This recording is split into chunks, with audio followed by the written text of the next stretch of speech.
So this week we're going to do the persuasive essay post for the week 9 persuasive essay. So I've been looking at the week 9 essays for this week, and I noticed that some people have only written one paragraph.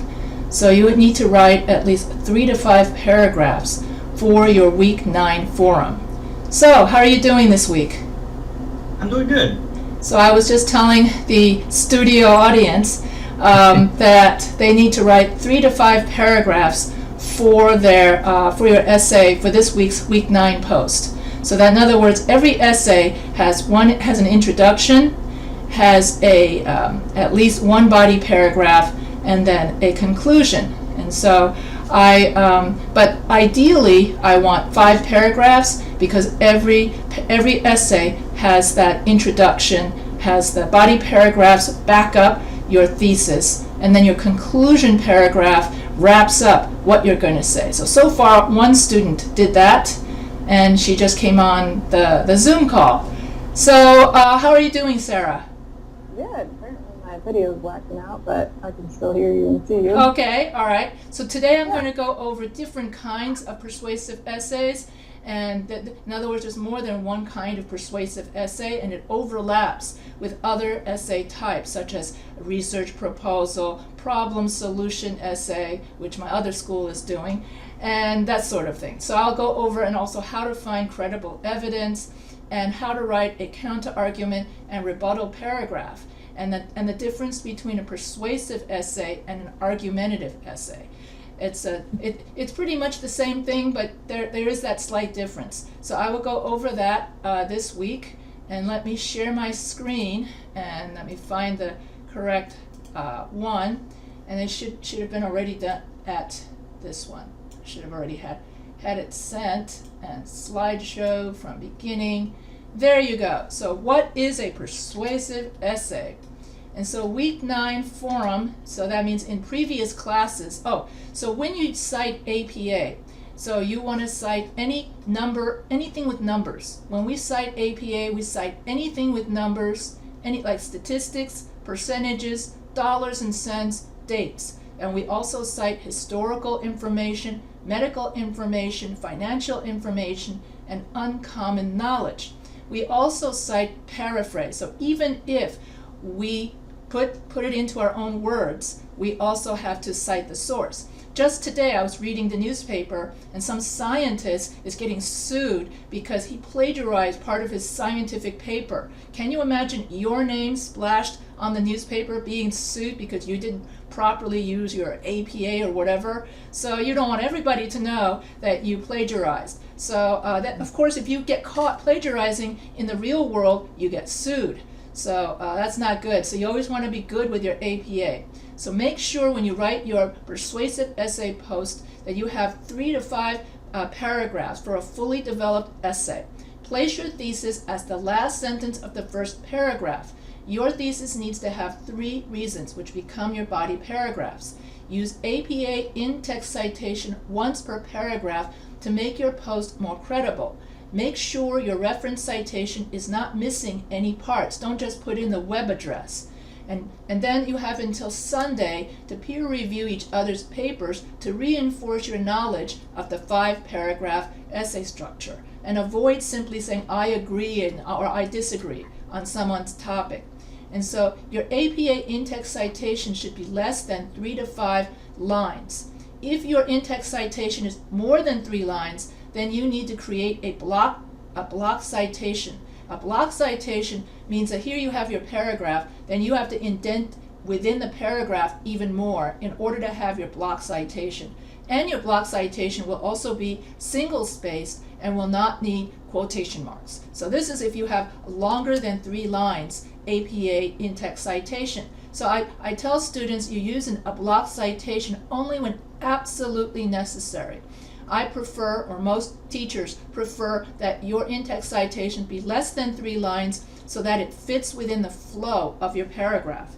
What else? Here are some examples of percentages. About 51% of students who couldn't finance school dropped out. 79% of those believe that that would delay their graduation date, according to whatever his name, Brendan Pringle. So rising college costs are forcing many students to drop out as assessed in November of 2018. So here I would write Pringle, not Smith, 2020. So here I have 51%, 89%. Here I've got 17%, 12%, 40%. So I've got to cite the source as Smith 2020. 1 in 3 households are affected by addiction. America has the highest number of overdoses in this opioid, there should be an opioid, epidemic. And then here you have, then you cite the source because you're talking about 1 in 3, that's 1/3. So any kind of fractions, numbers, percentages, dates. And here's another example of 81% of teenagers are on, social media. And so here you got to cite where you got the number from because the researcher is the one who got the number. Then here's another one, all these numerical, and I got all of this off of People's Week 9 persuasive posts. So these were all mistakes, and people did not put correct in-text citation. So dreamers play a big part in the work industry. Because of this act, a million of young children received a work permit. Should be, this is not correct, but anyway, I cut and pasted directly from somebody's post. And then somebody forgot their Smith 2020, 2022. A Credit Karma survey found 63% of people lack financial literacy, and therefore schools. So here you have percentages, more percentages, and therefore you need to cite your source. Use APA when citing time. Studies have found 20 minutes of playing video games can cause people to become less psychologically aroused by real violence. So this would be both percentage, time, and medical fact. So then you need to cite the source. And then here, I'm not going to read all of these. These are all examples of medical stuff. Alcohol releases endorphins. Dopamine is known as the feel-good drug. All of these medical sources, and plus they're a bit too long. Here you have more than 3 lines. So when you have something this long, you would indent it within your paragraph 5 spaces, and it becomes its own paragraph. Single space is known as a block citation. And so you would want to paraphrase, if you have something this long, you would want to paraphrase this to just 3 lines, and you still have to, and you would need the, if you paraphrase it, you don't need the quotation marks, and you don't need the page number. But anyway, so you got to cite medical facts. So that's what all of these are about. And then historical facts. Secondly, freedom of speech has given voice to those looked down upon by society. Something, I can't really see that one. Anyway, so here you have a historical fact, and that needs in-text citation. Any kind of numbers where you have dollars and cents. In Ohio, the minimum wage is $8.80, and that's $17,600 a year. Average monthly rent is $900, so that means 50% of your whatever you earn goes to your rent. That doesn't leave much for everything else. And so here, and rent should only take about 10 to 15% of your pay, not 50%. So here you use APA for financial information. And so here you have somebody that spends $200 a week just to keep up their appearance, to market to potential clients. So all of these came from different student papers. So basically, so this is your previous students all wrote about this sort of stuff, but they all forgot to add in their APA in-text citation. So these are common mistakes. So if you have dollar cents, you have to have in-text citation. Did you know it is legal in all 50 states to carry a concealed handgun? Some states require a permit to personal background check to obtain a permit, while others do not. However, so here, when you state something legal, you have to also cite the source. And this one's like historical. When you use dates and numbers, you have to cite the source. In 2018, a man opened fire at a back-to-school event, and then write out abbreviations the first time you use it. So what exactly does STD stand for? So you can write out what that means. Never assume that your reader knows what it is. And that's also a grammar rule. And then after you write it out the first time you use it, then you can just use STD for the rest of your paper. And then you need to cite the source. Good afternoon, Kelly. And then you also cite APA for all of this is more medical. Breastfeeding, obesity is in most cases preventable, that sort of thing. So we cite the source. Am I going too fast? Yeah, I have a question real quick. Yeah. So whenever we're gonna abbreviate something, do we follow, let's say for STDs, so do we say the whole thing first and then in parentheses we put STDs and then use STD? Yeah, you're gonna go for an example. Yeah, when you have the first time you mention your abbreviation. For instance, my name is Sarah Unfried, and I want to be an RN. So then you write RN, and then you would write registered nurse. Okay, so you could write the abbreviation, and then you spell out what the RN stands for. Currently, I am a that sort of thing. And then for the rest of your paper, you can say RN, because then the person would know. Just like when I write my linguistics paper on my first paragraph, I have to write out NS, native speaker, NNS, non-native speaker. If I simply just write NS and NNS throughout my paper without ever saying what it is, would you know what I'm talking about? No. Nope. So you can't assume that people, know that. My English teacher used to say, assume that your readers are totally stupid. Of course, my second grade teacher said never use the word stupid, but that's a whole nother thing. I mean, my husband said, like, when I was writing a paper and when I was paraphrasing something, he's like, just do it like you're talking to somebody who had no idea what you're talking about, and then explain it that way. Yes, that's a better way than my English teacher. But I think my English teacher, since she was talking to a lot of bored teenagers, she had to spice up by saying stupid people, and then everybody go, what? Who's stupid? Like that. Teenagers will go like, because they're so self-conscious. Everybody wants to look like everybody else. Oh, so I also say use only one in-text citation at a time. If you use too many numbers in one paragraph, like this person did, because a lot of students think they can impress their audience by putting so many numbers. But what happens is that you just simply overload the reader, and the reader can't remember that many numbers. Most people can only remember one or two numbers per paragraph at a time. So that's why each paragraph that talks about one main idea should have one in-text citation within it. So here she had 770, 25, 176. All of this came from the same source, by the way. And then of course this person did not have a source. So this is an example of having too many of them at one time. So you overwhelm the reader with too many sources. I know it's very tempting. Here you have here's another example of too many percentages. Better citation. 77 individuals identified as having, or 77% of people identified as having different religious affiliations. Then stick to this 1% for your entire paragraph. Okay, so whatever it is in all of this, choose the one number that's the most important and focus on that one number for the rest of your paragraph. This will make your. It would be. So, for example, it would be just the first sentence, cite it, and put the link on the bottom. Okay, then I go over pie structure already. Yeah, you did. Just making sure. Then you just talk about the 77% for the rest of the paragraph.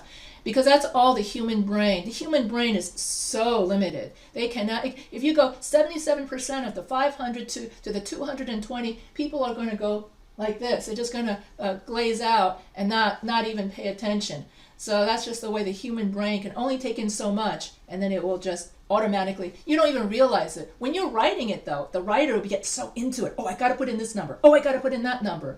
But as you're writing it, you got to figure out what is the most important number you want the reader to know, and that's it. So that it's very tempting to want to put in everything. But the problem with this is then Turnitin is going to think that you are plagiarizing half your paper. That's another reason why you limit it to just 3 lines and one number, so that Turnitin will then give you a lower plagiarism score and give you a higher originality score. That's another reason why you want to keep it short. So because in your paper, it's your analysis of the research that interests the reader. If the reader wants more statistics, he would just go to Smith 2020, page 20. That's the whole purpose why we put in-text citations. It's for the people who want a gazillion numbers. There are people who want that. Most people just want the one. But for the 1 in 5 who want more, that's why we put this in. And then other people can then go off and do their research. Usually it's a graduate student, not the actual reader. This is what I usually get in when people try to put in references in their week 9 forums, is I just get a lot of website addresses, and I'm like, no, you have to have the complete. So when you put this at the end of your paper. So Sarah did it correctly, where she had 4 or 5 in-text reference citations? 4. 4. There is, what I use is, it's called Citation Machine. It helps so much. Oh yeah, Citation Machine or Easy Bib. Both of them are automatic, in case you're wondering what that is. Sam, Easy Bib and APA Automatic Citation Generator, those are 2 different automatic APA generators where the website, why don't you explain how it works? So, like, if you go to a website, you can go in, or even a book or something, but you can, like, copy and paste the website, like the URL or whatever that's called, and then it'll find it, and it'll fill in what it can, and sometimes it's missing, like, an author or a publisher, and then once you filled everything out, it'll automatically, you can click on it, it'll save it. And then you can copy the in-text citations, which will just do that short little thing like in your paragraph. And then there's also just the citation for at the end of the reference citation, page, the reference. Does it APA 7 formatting. It can also do, in case you're wondering, for other schools, it can these automatic generators can also do MLA, and it can also do Chicago to Arabian. In case you are in another class that requires, not in this school, but in other schools, if you go to another school, for instance, outside of Fortis, they might require Chicago to Arabian or MLA. Although for you guys, nurses, it's mainly APA. But it's for other people in history or if you're a lawyer or that sort of thing. Then, but it all depends on, your teacher will tell you. But the generator has most all of them. Okay, what was I doing? This one.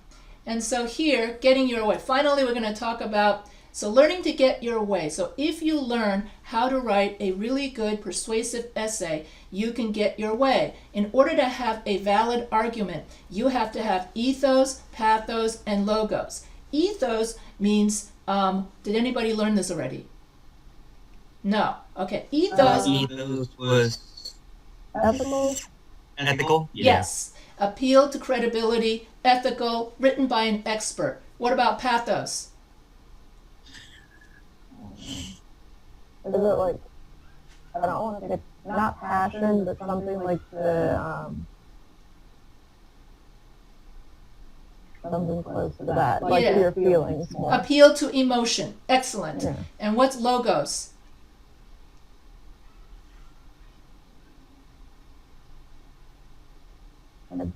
I believe that one's logic. Logic, appeal to logic. So as long as your argument has all 3 appeals, then your argument is valid. So when you watch a TV commercial, most of the time it's lacking ethos and logos, but very heavy on the pathos. Okay, in other words, give money to the animal shelter. Then you see this pathetic looking animal in a cage. So that's all pathos. So what was I going to say? So if it has all 3, so that means that when you write your paper, you need to have all 3 appeals. These are known from Aristotle, so it's a long time ago.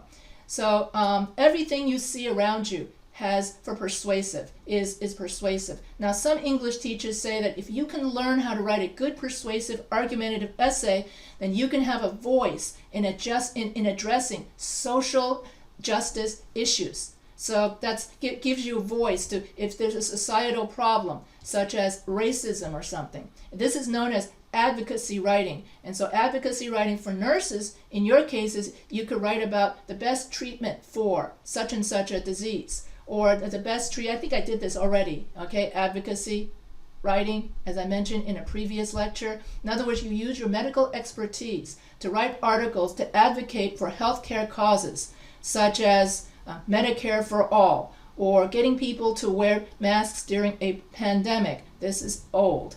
to prevent overwhelming hospitals, doctors, and nurses. You can advocate for certain treatments and you can write in a nursing journal for other nurses, or if you're going to write for the public, you're going to really dumb down what you say, then you can also do that. Also, my guess is there's more money in dumbing down medical information for the average Joe, which is, so that's another avenue.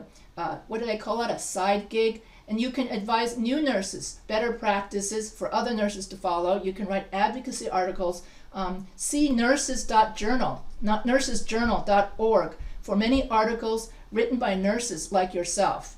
In teaching, where I work, we have teacher mentors to mentor younger teachers. And yes, there are a lot of educational journals that I would write for. I wouldn't be writing for your nursesjournal.org. I would write for TESOL, Teaching English as a Second Language, or just teaching English composition. That would be the kind of advocacy I would write for. I don't know what it is to be a nurse. But in a persuasive essay, you want to persuade the reader of your point of view. So we're going to cover steps in building a good essay, engaging the other side, ethos, pathos, logos, and then 3 different types of persuasive essays.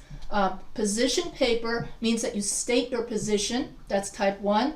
Call to action paper means that you write a paper, you want the reader to get off his sofa and do something about it. A problem solution paper persuasive essay means you present the problem, then you present a solution. And then the solution, that's known as, you use a problem solution in research proposals and business proposals. So I'm going to go over those 3 kinds of persuasive essays. What you guys did was mainly position paper, I think, in week 9. So different kinds of claims. So when we write any kind of essay, we make a claim. And when we make a claim, we have to back up that claim with credible evidence. And so when we make a claim, how do we build persuasive arguments? We want to identify our audience and purpose. We want to generate ideas and gather solid evidence. We want to develop a line of reasoning. We want to draw reasonable conclusions from our research. We want to support each claim with solid evidence to avoid fallacies. We make concessions and we develop rebuttals. I will talk about that later. This means that your essay should be about one idea.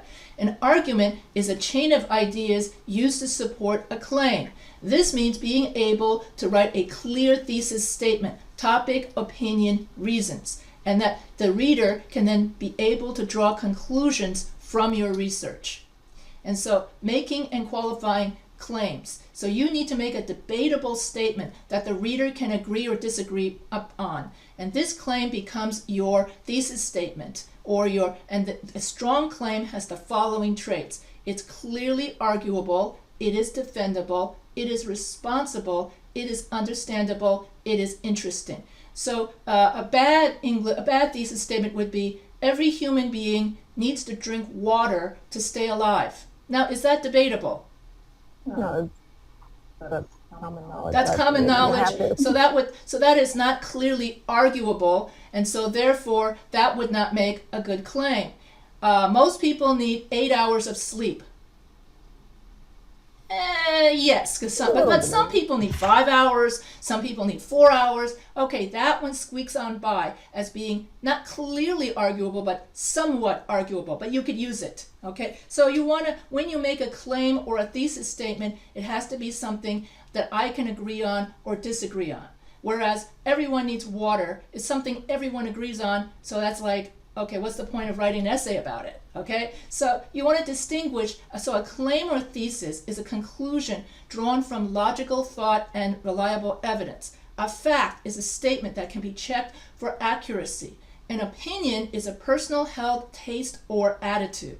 So fact, The Lord of the Rings was written by Tolkien. Opinion, The Lord of the Rings was my favorite book of all time. And so here, which one would make a good thesis statement? The fact or the opinion?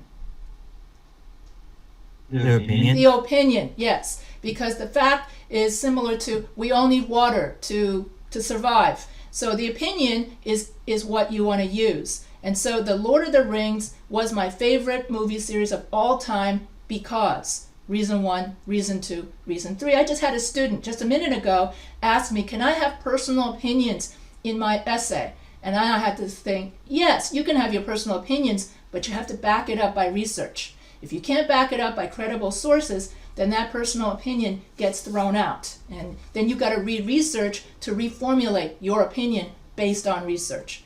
And so I here, did that for my essay. huh?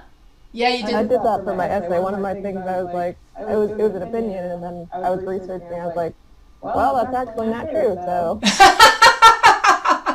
So So sometimes your opinion can be wrong, and if you make a claim and you can't find evidence to prove it, that turns into a rumor, propaganda, gossip, conspiracy theory, and fallacy. Whenever you make a claim with no evidence to back it up. So I would say, hey, I'm an alien from the other side of the moon, because there are all these aliens living on the dark side of the moon, and that's where all humankind came from. I just made a claim. Can I back it up? No. I just made a personal opinion. Can I back that up with research? If you can't No. corroborate it with any research or figure out a way to research it on your own, then that gets thrown out and it becomes a fallacy or some kind of conspiracy theory or rumor.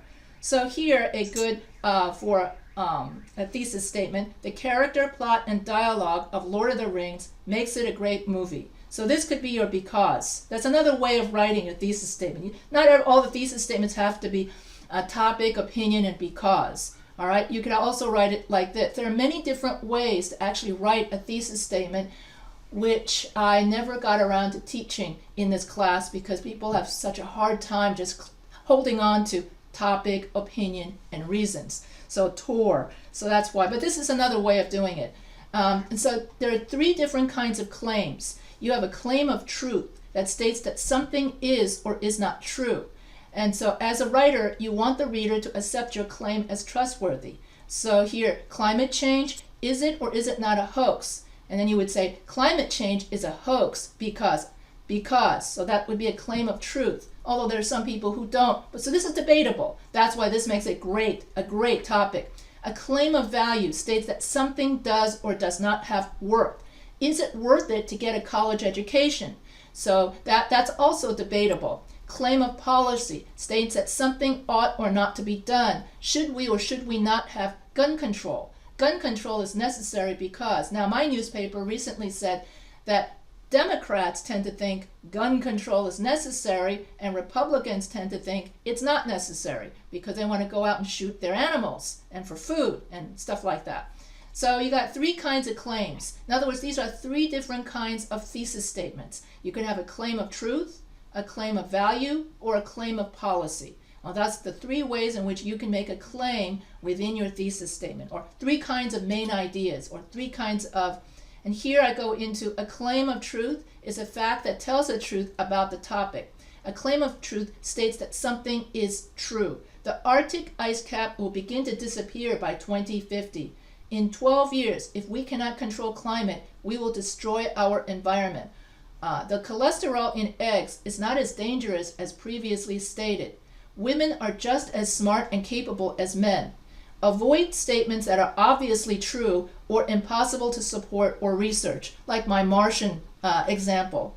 Now, all of this is debatable. Okay, in 12 years, we cannot control climate. There are some people who think maybe it's 13 years, 15 years, or they think, no, climate control or climate change doesn't exist. So all of this is debatable, but still, claims that sound like truth. A claim of value puts values and standards on something. Volunteer tutoring provides a valuable service to at-risk youth. Many music videos fail to prevent positive images of women. Asian Americans are underrepresented in TV and movies. So a claim of value must be supported by a reference to a known standard, not your feelings. So an essay topic could be, can money buy happiness? So that's a claim of value.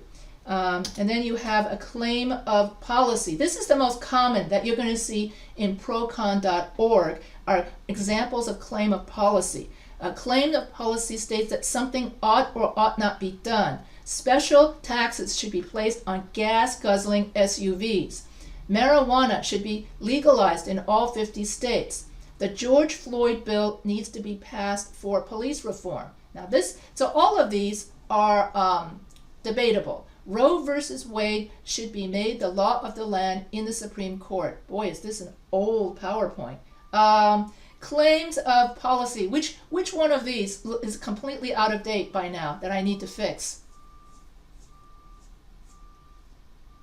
There's a couple of them. Roe v. Wade. Yeah, it's already been that they've already decided. So here I must have written this before they passed that. Yeah, okay. So anyway, claims of policy focus on example. An argument over policy may also involve claims of truth and claims of value. So when you talk about claims of policy, you also could be making a claim of truth as well as a claim of value. So what is a claim of truth? What is a claim of value? And what is a claim of policy? Who wants to tackle them all? Maybe I'll just do one at a time. What is a claim of truth? Sam. Do you have facts behind it? Okay, what is a claim of policy? I mean, it's right there.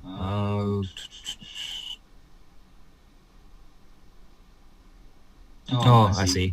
Truth and value for policy. Yeah, you can have all three. That's why a claim of policy could have all three: truth, value, and Kelly. Which one of the claims are the most interesting to you? Claims of truth, claims of value, or claims of policy? Which do you find the most interesting? Probably the ones of truth. Claims of truth. And so, what about you, Sarah? Which claim do you find the most interesting? Probably value, because it's going, well, is this worth it or not? Okay, do you think college education is worth it? In some cases, depending on what it is. It depends on what it is. Okay, so let's see. Okay, so develop a supportable claim. Avoid all or nothing extreme claims. So never say all Chinese people are good at math or anybody is good at anything. So when you make a claim like that, then you end up with a stereotype. So make a truly meaningful claim and use qualifiers like some Chinese people are good at math, some Chinese people are not good at math. Hey, did you know that you get 250 points on an SAT math score just for signing your name legibly? Nope. How do you think I would know that? Because you did. Because I flunked all the other math questions except signing my name correctly. I remember the teacher said, and Yvonne, you got a 250 out of 800 because you signed your name legibly. Yes, so not all Chinese people are good at math, are they? If they get all the math questions wrong and all they know how to do is sign their name legibly. Whereas English, that was so easy. I got a 100% the very first time I took the SAT, and it took me 5 times to take the SAT math just to get a passing score. Same thing with my CBEST, in case you're in California. That's the teacher's version of SAT, where you got to take a test in order to get your teaching credential. Also, I had to take the math section 5 times, whereas the English section I took once and got a perfect score, because English is a snap, but math is like, so I'm one of those Chinese people that I'm not the stereotype, am I? I'm not the geek. So avoid that. Avoid unclear, fuzzy language. Avoid ambiguity. Make sure that your information relates back to your thesis. Avoid using slanted language. That is, choosing words with a strong positive or negative connotation, which draws the reader away from the logic of your argument. So when you listen to TV news and they try to slant the news to a certain position, that's using slanted language, trying to manipulate public opinion. Avoid using slang, avoid text language, use a professional academic tone when you are writing an academic research paper. And then you have to write, and make sure that that your argument has ethos. And in other words, it's based on experts. Use pathos, because make sure that you use descriptive language and you don't that gives the reader a mental picture of the event, and also keep it neutral. Logos, have a thesis with matching body paragraphs so that you have a logical essay structure. So what's text language? Text language, like LOL. I was like, Texting, yeah. Okay. Because I had a student who insisted that you is spelled with the letter U. And when I tried to show him otherwise, he didn't believe me. So we already did. Why do we avoid all or nothing extreme claims?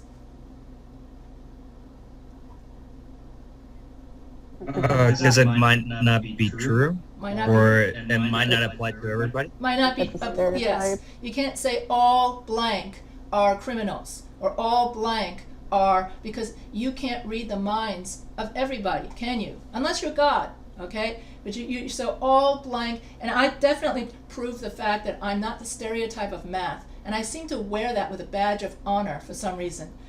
Because I buck the system. So how to gather credible evidence. So you always need credible evidence. So use kapow to gather credible evidence. Kapow means, you're going to go over this a lot in week 10. So you need to know kapow. So C stands for current. So that means your article has to be within 10 years. A stands for the author. So the author of your article has to be like an expert. So if you were, would you believe an actor when he says climate change is important, or would you believe a scientist when he says climate change is important? So you have to know who to believe, not the actor, not the celebrity, or the athlete, unless the athlete who's a basketball player is talking about basketball, for instance. Then he's an expert on that.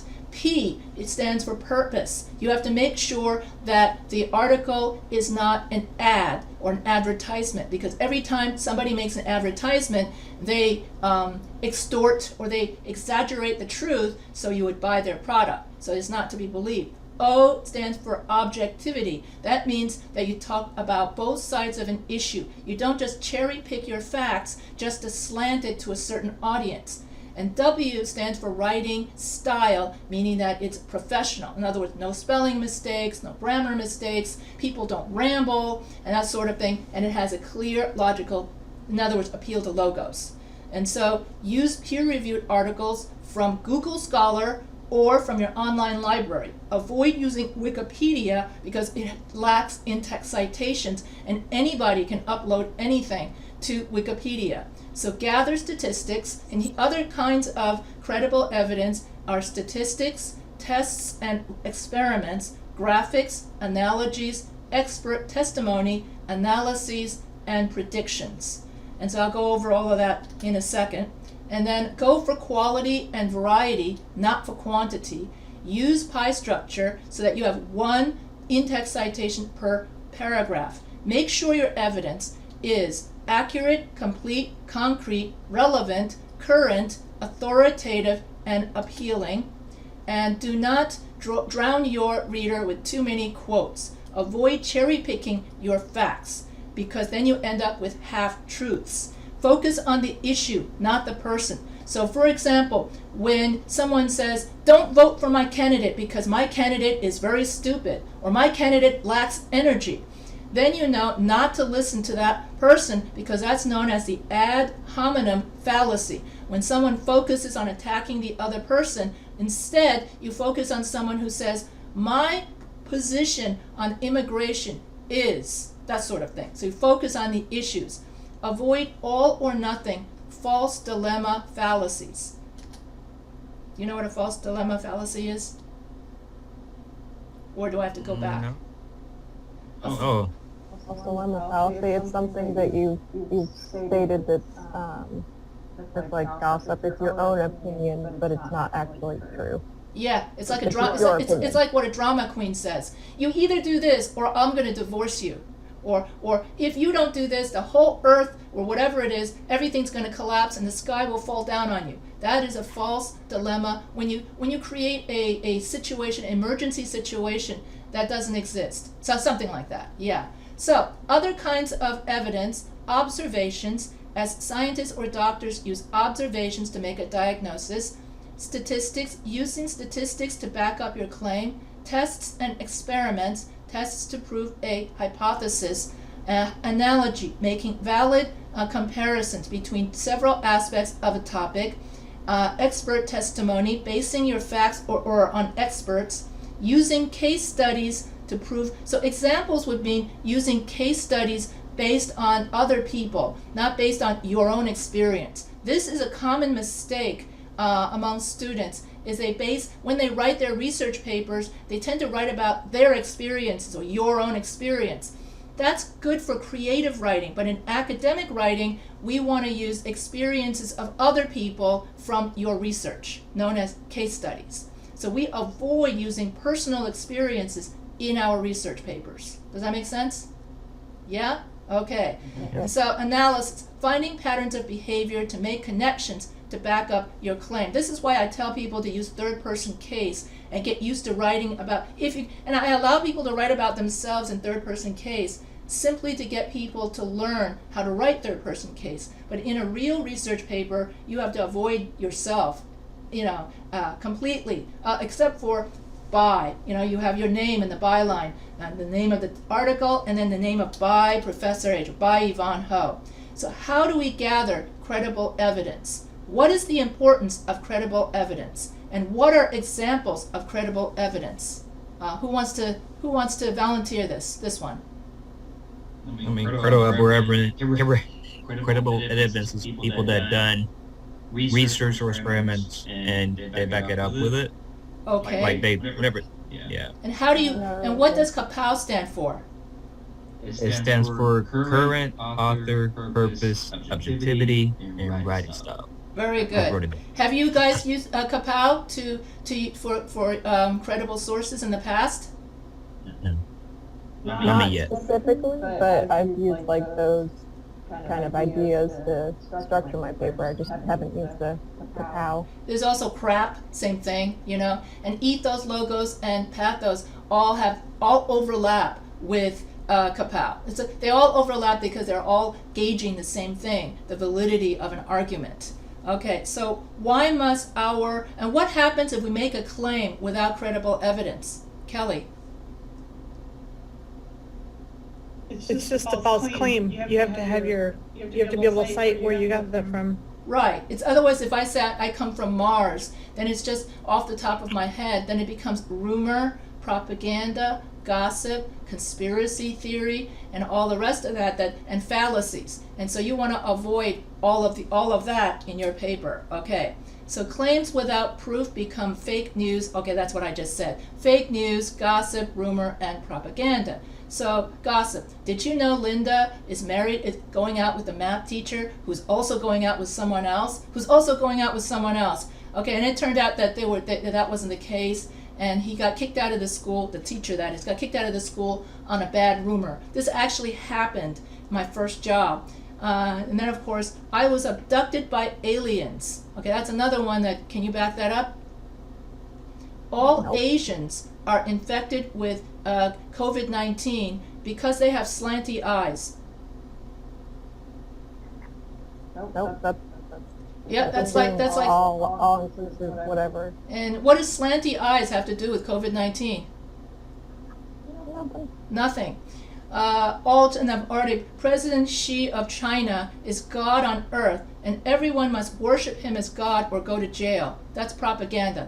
That's the same thing as North Korea. Well, I forgot his name. Kim Jong-un. Also, same thing. Yeah. So that becomes propaganda. Is when the government only broadcasts good news, only good news about the country. And so if you look at the China Morning News, I think that's the name of it. Every single article just talks about the good stuff. There's no crime, nothing bad ever happens. So whenever you see something like that, you know that that's known as a media bias, and that's propaganda in this case. Media bias takes many different forms. I'm going to talk about that more in week 10. And then I'm going to talk about fallacies. So we want to avoid fallacies in our paper. Fallacies of relevance, for example, is when we make a claim with no credible evidence. Fallacies of ambiguity is when we have very fuzzy wording. And then fallacies of overgeneralization is when we say something like, all Chinese people are good at math. So you want to avoid all of these different fallacies when you write a paper by backing up your claim with credible evidence. And so most TV commercials are fallacies of relevance because you would say 9 out of 10 dentists recommend Dentyne. And then you would say, which dentists? Who are these dentists? The same thing if you see research shows that Dentine is the best, whatever. Or experts talk about, have you ever seen that? Research shows, studies shows, experts state. What research? What experts? So then you know that that's a fallacy of relevance because they don't have clear, credible evidence. You want to say, Dr. Smith states that, or Dr. Smith of the CNC Institute states that. Then you can believe Dr. Smith, but not just simply experts say or research scientists say. And then I'll have a lot of students who just simply write researchers say. And then I'm like, what researchers? Then when you write a sentence like that, that's a fallacy of relevance. A fallacy of ambiguity is where the ambiguity arises directly from poor grammatical structure. This kind of fallacy occurs, sometimes it's punctuation. And so examples of fallacy of ambiguity. The bark was worse than his bite. Do you mean the tree bark was rough, or do you mean that the dog's bark was rough? So this is a fallacy of ambiguity. Another way of fallacy of ambiguity is if I say, John and Stephen went to the party. He had to really go to the bathroom. Who's he? Is it John or Stephen? Do you know? Can you tell from reading that? That is a fallacy. Any kind of ambiguity, that's a fallacy. So if you make a claim and it's not clear in the outset what you're talking about, that becomes a fallacy of ambiguity. This is the easiest one for people to understand. The hasty generalization is when you make a claim based on faulty or fake evidence. In other words, whatever evidence that you're basing your claim on is false. So for instance, if I make a claim, all Chinese people are infected with COVID-19, and then fake evidence or false evidence because they have slanty eyes, that is a fallacy of overgeneralization because you're basing your claim on something that doesn't make sense or doesn't exist or can't be proven. Kevin's grandparents do not know how to use a computer. Kevin thinks that all older people must be computer illiterate. So that is an example of a fallacy of overgeneralization. And that's also ageism. But I think when I was little, I used to think that children tend to think like that. And then that's when you, the adult, are supposed to, correct them. But if the adults can't even correct themselves, then what? Who corrects the adults? That was from Lord of the Flies, actually, the book. At the very end, if you read the book, cherry-picking fallacy. A cherry-picking fallacy occurs when you present one side of an argument only, which results in bias. So in order to have a balanced argument, you need to present both sides of an argument in order for the argument to be balanced and fair. And so media bias occurs with Fox, all TV stations. It's not just Fox News. Fox News happens to be biased towards Republicans. And then you have CNN and MSNBC, and they're biased towards Democrats. So everybody in the TV news is biased because of ratings. They know that if they can just go for that audience and get their audience all riled up, then they can get more, just like social media. Do you believe everything you read on social media? No. No. And besides, Zuckerberg, wasn't he in front of the Senate for having false or fake news on his Facebook or something like that? So he got in trouble for that, for Mark Zuckerberg. So cherry-picking fallacy means that you only cherry-pick this fact and that fact just to fit your narrative, and then you don't back it up. So that's media bias. And so what kind of fallacy are TV ads? What is a fallacy? The TV ads are cherry-picking ones, and then a fallacy is something that you don't have credible evidence backing it up. That's right. And so when you have a fallacy of relevance, that's the simplest one. That's simply you make a claim that you can't prove, or you make a claim with no credible evidence. And what is a fallacy? Oh, okay, we just went over all of that. So we want to avoid fallacies and not engaging the opposition. And so here, when we engage the opposition, this is talking about what is a counter argument. So in order for our papers to be fair and balanced, okay, you need to have, although for you guys, you're not writing an argumentative essay, but if you want to, you can try it out. What is you make concessions to the other side by admitting aspects of the topic on the other side is correct. Think of an argument as a lively debate, Anticipate the reader's questions, concerns, objections, and counter-arguments about your topic. By making concessions, you recognize points from the other side. You strengthen your argument by being able to rebut the other side. When you concede and rebut the other side, your argument becomes more credible.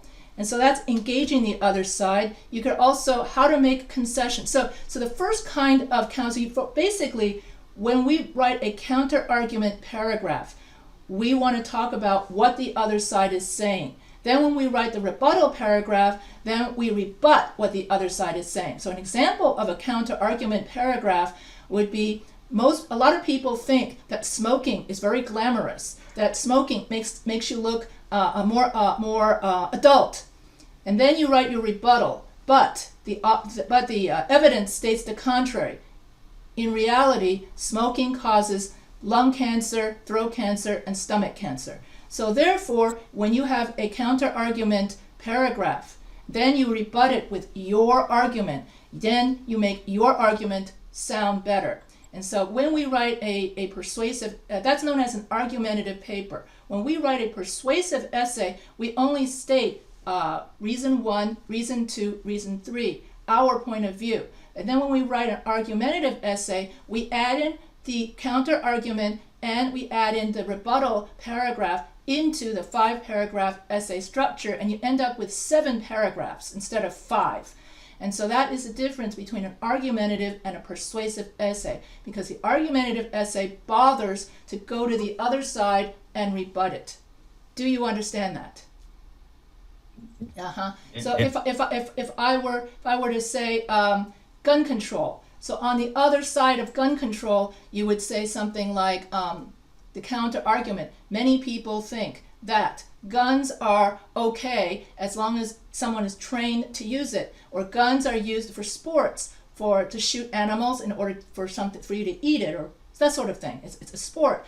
And so that's the other side. Then you would put your rebuttal and you would say, but on the other hand, or the evidence shows that gun control is necessary because a lot of people are not fully trained on guns. They don't just use the guns just to shoot animals, they shoot other people. And then these guns are illegally gotten by people with mental problems and so on. So that's your rebuttal. So you can put the counter argument and rebuttal paragraph in the middle or at the end of your persuasive, and at the end of your post. So if you want to try out a counter argument and a rebuttal, you could try that out, okay? And then you've got 2 kinds of counter argument paragraphs. You've got the kind of counter argument paragraph where you simply state the other side and then you rebut it. Then you've got the second kind in which you concede to the other side.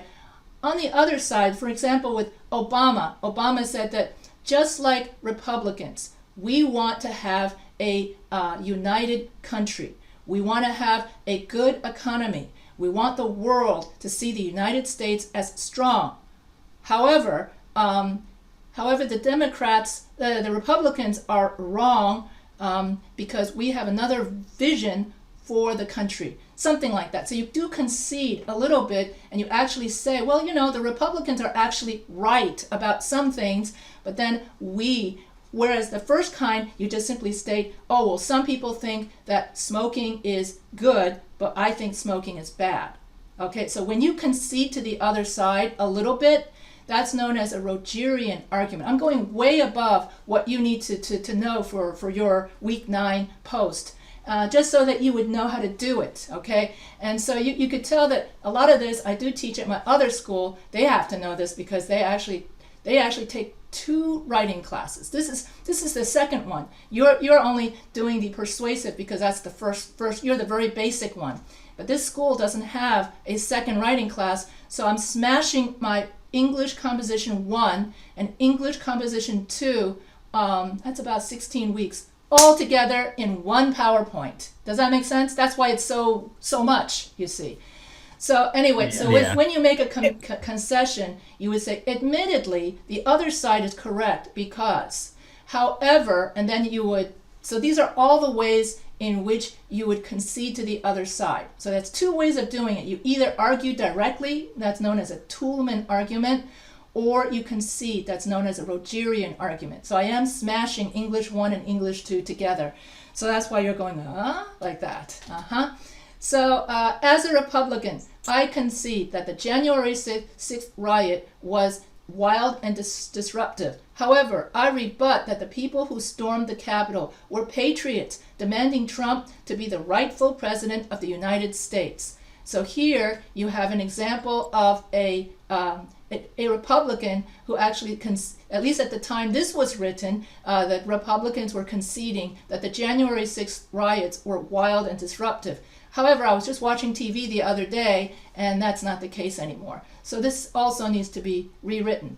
But anyway, this is a way in which but basically, when you concede that the other side is right before you rebut their argument. So that's the difference, that is what I mean by concessions. So I got to rewrite this, but oh well. So granted, okay, this one won't change. Granted, smoking may look glamorous, however, smoking is dangerous to your health. Admittedly, smoking may look glamorous, but however, smoking is dangerous to your health. I concede so here you actually agree with the other side. So you could do that. Is anybody going to write a argumentative and rebuttal paragraph into their week 9 post? Or I mean, I kind of did a little bit, but it wasn't exactly a rebuttal. It was just like, hey, there are benefits to online learning, but such and such. Yes. So you could also add this into your comparison contrast essay. You could say, well, maybe I concede that having a dog, they're a good company. But however, cats are better because, or something like that. So you can do that in your comparison. Anything in which you compare, or two sides. And if you want to look at the pros and cons, and you get stuck on writing your counter-argument and rebuttal paragraphs, then you go to procon.org and you look at the pros, that's for the topic, cons, against the topic, and you just write your counter-argument paragraph based on whatever is opposite of whatever it is you're thinking. Okay, procon.org. That way, if you get stuck and can't think of, I don't know what the other side is thinking, well, they do the work for you, and procon.org tells you what the other side is thinking. So that way you can you could try it out that way. So here you would tell the other side. So when you rebut the other side, you point out the counter-argument's limits. You tell the other side of the story, and you address the logical fallacies of what the other side says. So a good rebuttal is a tactful argument aimed at a weak spot in the opposition's argument. And so that's known as the rebuttal paragraph. And so here, when I pivot, for example, I would say that some say that, opponents say that, many people claim that, those who disagree believe that. So many believe that abortion is moral if a mother's life is in danger, or if the mother is carrying the child of the rapists. So here you have the counter argument.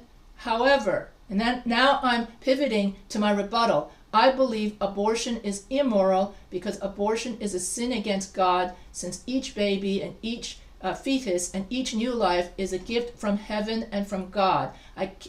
This came from a student from my other school, the Christian school. I don't know if you could tell that this came from my other, but anyway, so what was I going to say? So basically, you can stick your counter-argument and rebuttal in your introduction. That's another place that's known as a turnabout introduction paragraph. So it doesn't have to be 2 separate paragraphs. You could just have your first paragraph be the actual state the other side, then you pivot to your thesis statement, which is, but however, I believe smoking is bad for you. Then you have your 3 reasons. So you could that's the simplest way of adding in a counter argument and a rebuttal into your comparison contrast essay. Does that make sense? Now that's the that's the level of English 1. English 2 is there's more to it. You've got the block method of doing this, and you've got the alternate, which I'm not going to do, but there's even more and more and more. But I'm only going to tell you about the block method and the introduction. I guess for you guys, the introduction. If we were going to one more class, like if you were in my English 2 class, then I would go more and teach you about alternate and all of that. But anyway, for you guys, if you want to stick it into your introduction, I believe that's doable for English 1. That about right? Yeah. Yep. And then, what was I going to say? That's it. Okay, so Obama speeches. The interesting thing about Obama, his early speeches, he does a lot more concessions, and then his later speeches, he's a lot more Toolman. In other words, in his early speeches, Obama uses concession and common ground to instill hope in the American people for positive change. And so Obama expertly uses concession rebuttal in writing and speech. So you're going to have to listen to his early speeches. Then in his later speeches, so Obama would say, I think I said this already. I agree with Republicans that all Americans want a united country, liberty and independence, equality for all, but I want more because, or something like that. So in his early speeches, he was a lot more idealistic, and then in his later speeches, he was more Toolman, in which he would just say, the other side thinks this, but I think that. He doesn't bother to concede anymore. He just simply states the other side and then what he thinks. So that's 2012. So you get to see the two different kinds of counter arguments, Toolman versus Rogerian. Okay, that's the two different kinds of counter arguments. So this is a counter argument paragraph. Granted, some say that using lectures in class is boring and monotonous. Having only the teacher speak for hours on end and not have any student activity is really not very interesting for students and lowers student attention and learning. Teacher lectures are seen as outmoded because teachers do all the talking. Many teachers see lectures as very, very boring and not motivating student learning. Now I'm pivoting to my rebuttal, to my thesis statement. However, the evidence states the contrary. Most students prefer a student-centered classroom where students are active and lectures are not eliminated from the then you pivot to your rebuttal. I'm not quite sure what I did there. So here I disagree with the claim that lectures are outmoded and boring. On the contrary, according to the book Dynamic Lectures, teaching by lecture is a vital part of teaching. Oh, this is my rebuttal. So here in the first one, what was the other one? Yeah, in this one they say that lectures are very boring. People on the other side think that all the teacher does talking is very boring. However, I read a book called Dynamic Lectures. They say, but no, lectures are not boring. They are very interesting because. And so I read a book called Dynamic Lectures, and they're saying that no, having a teacher talk is vital to teaching because it gives students foundational knowledge. But you have to make it dynamic by having students participate. Do you agree? Yeah. Yeah. So have I been talking way too long? No. No. Okay. You're a teacher. Yeah. So there are many ways to give a dynamic lecture through humor, multimedia, and having an animated, passionate presentation. So based on this, what is going to be the rest of this essay going to be about? How can you tell what my whole essay will be about? What's my thesis statement? About having lectures in the classroom, whether lectures are needed in the classroom or whether they're not. And where's the thesis statement in this particular essay? And then last sentence. Yeah, so you can see that if you're a good writer, you can actually have this is the first paragraph, and then the second paragraph at the end has the, but not for you guys. For you guys, you have to always have it at the last. But it is possible when you become more advanced in your writing that you can have your thesis statement in different parts of the essay. Whether it be at the very end of the essay, then that's known as a mystery story, or at the end of the second paragraph, somewhere in the essay. So many newspaper magazine writers write this way because they want to hook. More. It gives a writer more time to hook the reader into the argument, and it gives the writer more time to give background. And this usually is when you're writing about something controversial or something that everybody already disagrees on. for instance. And then you have to spend more time to get people to agree with you before you get into your thesis statement. Does that make sense? Yes. And so that's like writing 3. Yeah, okay. So I'm smashing 3 classes into one. Anyway, so why do we engage in opposition? Why do we use, what's the purpose of a counter-argument and rebuttal paragraph? I mean, in life, you understand more. You would get the other side, and you will understand the perspective and why they're against it.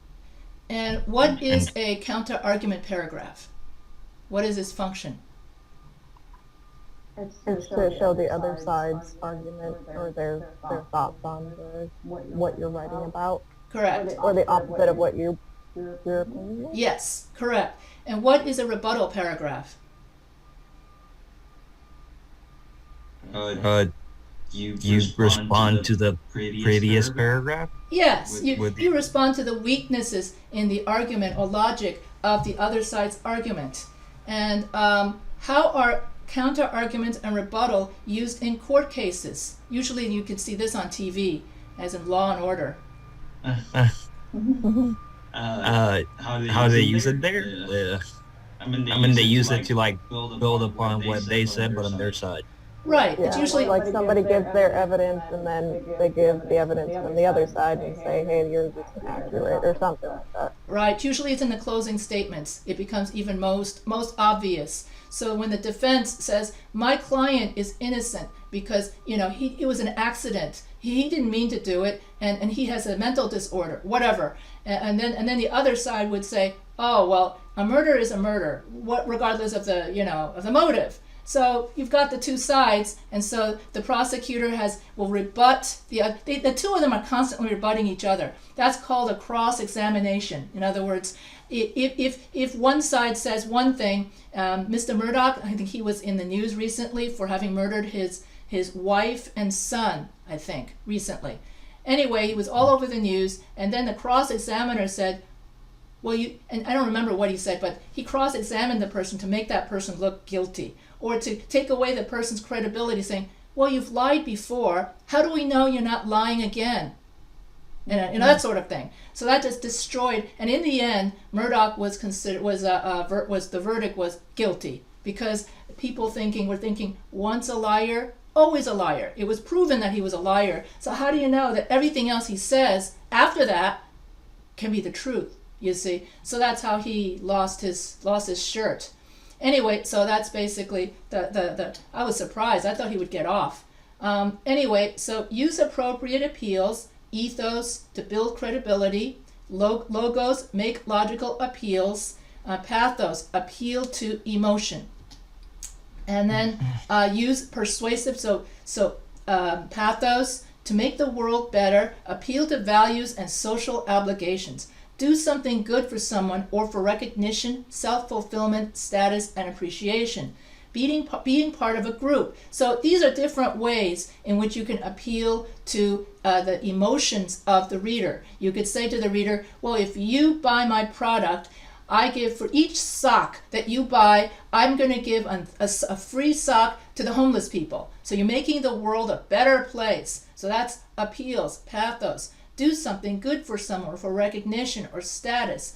If you contribute to my charity, I will give you a t-shirt telling the world that you have contributed to my hospital. Being part of a group, identity, acceptance. And also, if we attack country X, and our nation will be much more safer if we take away the weapons from that particular country, or something like that. So that's dealing with fear. So you can either appeal to someone's fear or appreciation or vanity. Okay, so here you have appeal, so pathos. Those are different ways to persuade people. And then example of ethos, pathos, and logos. If someone uses fear or fear-mongering to try to persuade you of a topic, would that topic be credible? Yes or no? No. No. And if an article did not have logical structure, had grammar errors, did not make too much sense, would you believe the article? No. So that's appeal to logos. That means logos is missing. If I, an English teacher, were to tell you what it's like to work as a nurse without ever having stepped into a nursing job, would you believe me? That's No. ethos. Okay, that would Wouldn't that also be logos? ethos and logos. Yeah, and in this case also, yes, that would also be logos. So this is why in a persuasive argument, you need all three, ethos, pathos, and logos, so that everybody, instead of if you any of these, then you wouldn't believe or whatever, you know. So we've gone over ethos, pathos, and logos. So the three kinds of position, the three kinds of persuasive papers are is a position paper. So that's the first kind of persuasive essay, is when you take a stand on an issue. So you write a position paper that clearly states what side you are on and clearly states what you believe in. Most position papers aim to educate and inform the reader and persuade the reader of their side of the issue. The topics addressed in position papers are debatable topics. Your argument must be informative, logical, and engaging. Are you for or against the topic? What are the benefits and disadvantages of an issue? Is the issue moral or immoral? So examples for position paper topics. In the Chippewa Indian tribe, women are the strong gender and they are the leaders of the tribe. Nuclear power is not the answer for our energy needs because the risks outweigh the benefits. Climate change is not a hoax. And I think I did those three already. More examples of position papers. When a political candidate runs for president, his position on many issues are on, in other words, every political candidate has an official website, and then that official website will then have position papers on what Hillary Clinton thinks about immigration, or what Biden or Trump thinks about immigration. And everybody puts their position on different issues. That's known as a position paper on their official websites. So if you want to vote for someone, you should go to their official website and take a look at where they stand on the issues. And if their stand on the issues matches your stand on the issues, that's the person that you vote for. So when you take, and this is known as white papers, they call it. So when we vote for a president, we vote for the issues. And so, for instance, President Biden, in his early years, this is when he was first elected, President Biden, immediate priorities. This would be in 2020. So President Biden will deliver bold and immediate relief for American families as the country grapples with converging crisis. This will include controlling COVID-19, provide economic relief, tackle climate change, and advance racial and civil rights, as well as immediate actions to reform our immigration system and restore America's standing in the world. This was written shortly after his inauguration. Now, of course, if I'm teaching a political science class, I could ask you, has Biden fulfilled his promises? Okay, but these are examples of that's a debatable issue. That's a good topic for a persuasive paper, is to do you agree or disagree? Did he deliver on his promises? So you would say President Biden did not deliver on his promises because, or President Biden did deliver on his promises because. So that would be a position paper. Anyway, so this was on his website. I just took it from his So that was 2 years ago. Oh my goodness, this is really old. Yeah, so this Isn't that like 3 years ago now? Like 2020. Did I just say? yeah. I said 2020, but then I said how many years? See, I told you I'm bad at math. It was 2020 that I wrote this and cut and paste. So I remember I did that. I did that recently, and then I got corrected into Yvonne. That's 3 years ago. 2020 was 3 years ago. You keep saying 2 years ago. I'm like, oh yeah, I keep forgetting that. Anyway, so this was 3 years ago or whatever. So that's why it's important for me to do APA, which I didn't. So that's my mistake. So the Biden-Harris administration will always listen to science, ensure public health decisions are informed by public health, promote trust, transparency, common purpose, and accountability. And then, of course, now that it's 3 years later, one can say, well, did he or didn't he? And so that becomes a great topic for somebody's paper. But in my other school, we're doing that. This one, no. And then the call to action, persuasive paper. That's the second kind. And the person who did the best persuasive call to action persuasive paper was Martin Luther King. When he wrote his, oh yeah, so I should go back ever so slightly.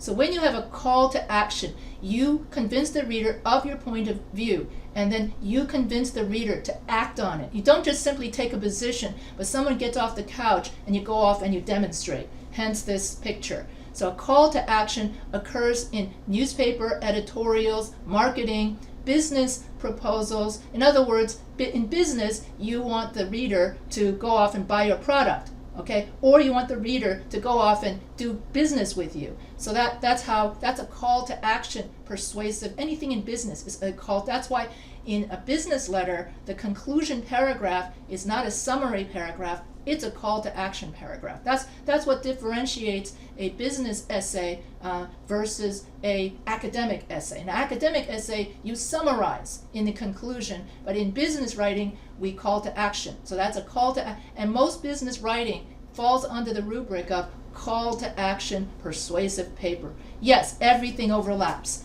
Academic writing overlaps somewhat with business writing, which everything overlaps. So writers call for action because they believe that change is necessary to fix a problem or correct an injustice. The writer's goal is to get the reader to care so much that they will act on it to fix the issue. In academics, call to action issues would be something like expand the art department, create a mentoring program, or a political or social issue, shelter for abused women, or help people in a crisis such as a hurricane epidemic or war. And so when you have, you need to have a compelling argument, you have to have logical argument, and you have to have a mature voice in order to write a good action, call to action argument. Now, would you say that Martin Luther King made a compelling argument, logical argument, and had a mature voice when he had his I Have a Dream speech? Yes, ma'am. Yes, ma'am. Do you think people write as good speeches as they did back then? Probably not. I mean, It there might be some, but none of them have been as, Poetic? I don't know. I don't. Yeah, I was gonna say I don't think it's the same level anymore. I don't know. I it think wasn't like- people read a lot less than they used to. As a result, the level of literacy in the United States has gone from 8th grade level, 10th grade level, 8th grade level, 4th grade level. We're currently standing at 3.5 grade, which is why the speeches we listen to are much more simplified to fit the understanding level of the average American has gone down because people don't read anymore. They spend too much time watching television. That was my generation, watching too much television. The younger generation is internet and video, you see. So no one reads a book anymore. So that's why when you listen to speeches, and once you listen to his speech, you really hear the difference in the quality of speeches today and yesteryear. When this speech was given, people actually still read books, okay? Very few people watch television because television was for rich people. Most average Joe still couldn't afford a television, so they read books. And what was actually better for them. So here you can hear Martin Luther King call to action to tell people we got to get rid of racism and everybody is equal. And he uses a lot of alliteration and poetry. And now this is considered like literature. Okay, back then this is considered regular talk, a little bit above regular talking. Okay, we don't even consider this even regular anything anymore. If you ask me, nobody these days will know what 50 years ago means. You see? 100 years ago. Not that many people. I mean, I'm talking about everybody else, not just maybe 1 or 2 people who have gotten a college education or does a lot of reading would know. I am happy to join with you today in what will go down in history, the greatest demonstration for freedom in the history of our nation. 50 years ago, a great American in whose symbolic shadow stand today signed the Emancipation Proclamation. Just that one sentence. Back then, everybody knew they were referring to Abraham Lincoln. These days, you would say, Abraham Lincoln freed all the slaves. So therefore, in other words, you have to make it very obvious. You can't infer that people are going to know what you're talking about. Anyway, this monumental decree came as a great beacon of light, of hope to millions of Negro slaves who had been seared in the flames of withering injustice, and it came as a joyous daybreak to end the long night of their captivity. I'm just going to read that one paragraph alone. He had a beautiful way of pathos, beautiful way of poetry, metaphors, flames of withering injustice, for instance, or joyous daybreak. Just that one paragraph alone. Then when you read the rest of it, but 100 years later, the Negro is still not free. The life of the Negro is sadly crippled by segregation and the chains of discrimination. 100 years later, the Negro lives on a lonely island of poverty. 100, can you hear him say that in his style of talking? Yeah. It fits. 100 years later, 100, that's known as not alliteration, that's known as repetition. And so if I was doing a poetry analysis, I would say that his speeches were very poetic and flowed with the language. And so he had a beautiful call to action. In other words, getting white people and making them aware of the injustice of racism. Black people already knew about all of this. So basically the audience that he was trying to get, it's not so much black people, but ignorant white people, because a lot of white people at that time, you could go through your entire life and not even think about that topic, you see. But Martin Luther King was trying to make that, so whenever you write something, you always have to be aware of your audience, whoever that is, okay? So that will help you make your writing more purposeful. So he has so much more. I'm not going to read, but we refuse that the Bank of Justice is bankrupt. We refuse to believe that there are insufficient funds in the great vaults of opportunity in this nation. And so we've come to cash this check, a check that will give us upon demand the riches of freedom and the security of justice. Isn't that beautiful? He can write something that's beautiful without tearing anybody down, without insulting anybody, and yet still inspire someone. So out of all of the call to action persuasive essays, everyone, all the teachers agree he had the best writing style, don't you think? Mm-hmm. Yeah, even now I want to go and read it. now you're going to go and listen to it the way he talked. Okay, I'm not going to go over the same thing. And I think that the classic is we be judged based on our character and our heart, and not by the color of our skin. And his dream was to see his 4 little children grow up in a world where such a thing would be possible. And I think that his children are still alive. And Martin Luther King III looks just like his father. Martin Luther King III currently is about 38, which is how old Martin Luther King was when he died. Looks just like his father, except fatter. Yeah. That's the only thing. He probably eats too much or something, but otherwise he looks exactly like his father. It's really funny. We cannot walk alone, and as we walk, we must make the pledge, as we shall always march ahead. We cannot turn back. Anyway, so I'm going to have you. I mean, you can read all of it. It's so beautiful, and you should listen to it. I have a dream that one day this nation will rise up and out the true meaning of its creed. We hold these truths to be self-evident, that all men are created equal. I have a dream that one day on the red hills of Georgia, the sons of former slaves and the sons of former slave owners will be able to sit down together at the table of brotherhood.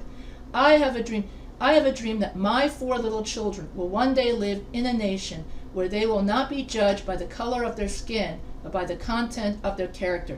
That is the one everyone remembers. That even the conservatives say that one. You see, so he had such an eloquent way of speaking. I don't know if anybody writes like that anymore. Do you? Any speech maker? I don't. On either side, whether it be Republican or Democrat, does anyone write like this anymore? Not I know of now. I think they did once upon a time on both sides. So here you can listen to Martin Luther King. The video can't be embedded. Oh, okay, I've got to get rid of that video. I used to have a video here in which I could play it and we would listen to it, but can't do that anymore. And so anyway, and then the last kind of paper is the problem solution paper, in which you state the problem and then you state the solution. So in a problem solution persuasive essay, first you write down what the problem is, then you propose a solution to the problem. Proposals, so that's a common kind of problem solution paper, are proposals. Proposals are prescription for change. And so here, you not only get the reader to care about the problem, but you get them to, just like with the call to action, you get the reader to act upon, not just act upon the problem, you solve the problem. That's the difference. So in call to action, you just get the reader off his couch and go and demonstrate, whereas a problem solution, you get the reader to want to solve the problem. Impose legislation, write to your senator so that you would have a law passed so that that problem is solved. So in each situation, you clearly define the problem, then you have a solution. So this is the last kind of persuasive essay, where you don't just take a position like in a position paper or a call to action where you demonstrate. In a problem solution persuasive paper, you actually solve the problem. And so what are problem solution essays, persuasive essays? You state the situation, you state the problem, you state the solution.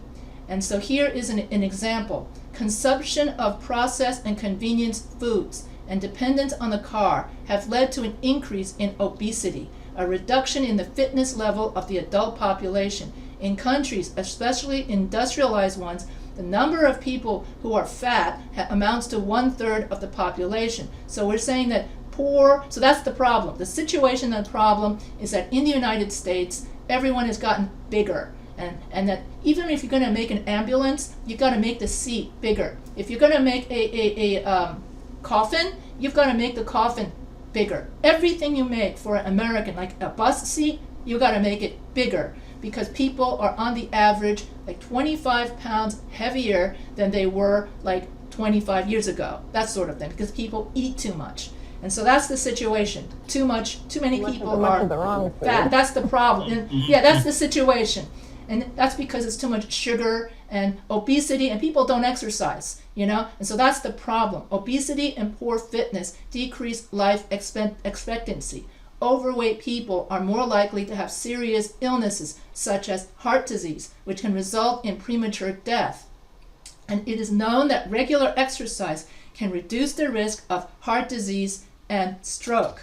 And so the solution would be to have changes. In other words, what the government did was it created a food pyramid. It revised its food pyramid so that, encouraging Americans to eat more fruits and vegetables. I think that was the solution, was to get people, to tell people in commercials that you need to eat more fruits and vegetables, and don't eat so much red meat, because it's red meat that makes you gain weight, as well as lots of sugary foods. So people should exercise more and have a better diet. So that would be the solution. So problem, solution. So evaluation. Governments should implement initiatives to improve citizens' eating and exercise habits. This could be done through education by adding classes to the curriculum about healthy diet and lifestyles. Governments could also encourage citizens to walk or cycle instead of taking the car.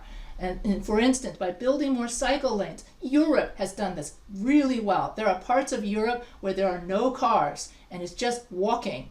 And by doing that, Europeans have now exercised more. So you go to Paris, there are parts of Paris where cars are not allowed to be there.